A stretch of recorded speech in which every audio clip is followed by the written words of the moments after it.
Hello everyone and welcome back to Comfortable English. My name is Sarah Comfort and I hope that wherever you are in the world today, you are having a great day. So today's lesson is going to be part 1 of 3.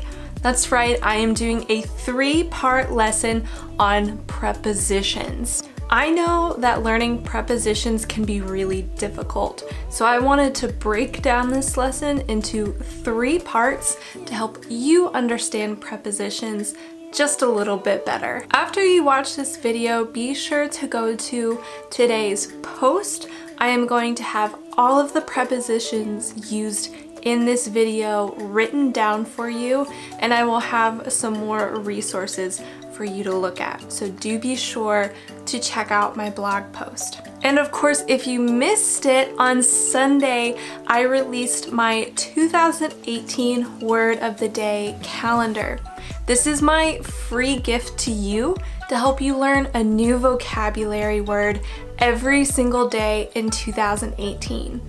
I'll have all of the details about how you can get that, so do be sure to look in the description box. So let's get right into this lesson. So the most basic definition that I can give of a preposition is that a preposition shows a relationship between different words in a sentence. For example, this clock is behind is the preposition, me. So the relationship between myself and this clock is that it is behind me. Easy enough, right? Now, prepositions can be tricky as far as knowing which preposition to use. Can you place one at the end of a sentence? And I totally understand. However, there is no exact formula as to how to use every single preposition. Something that I tell all of you to do all the time is to read the news in English because it exposes you to English grammar and new vocabulary.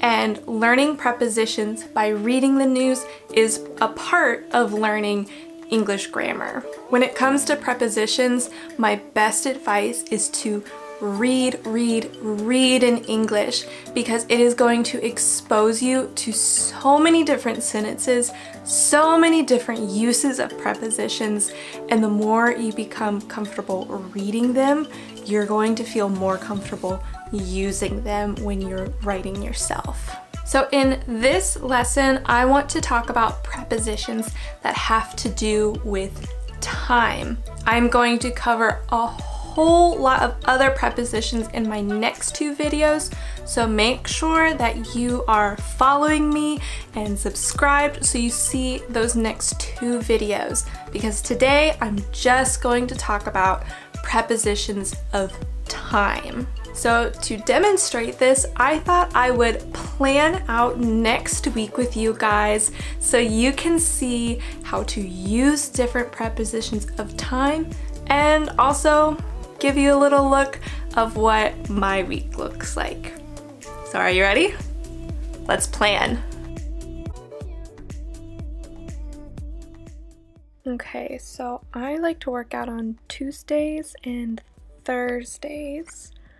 I will work out at 6 o'clock on Tuesday and Thursday this week. I have not been to the grocery store since the 2nd, so I will go to the grocery store on Monday.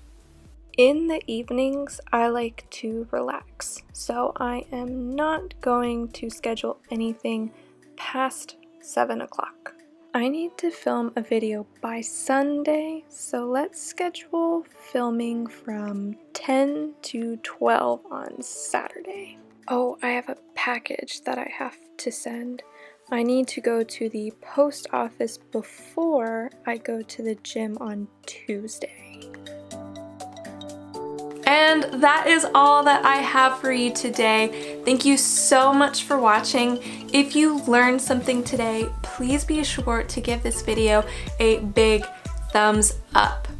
Remember, go to my blog to look at today's post about prepositions of time and also to get my free 2018 Word of the Day calendar.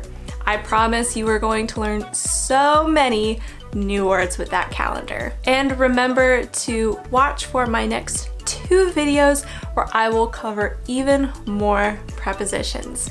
Until then, I hope you have a wonderful day and I will see you later. Bye!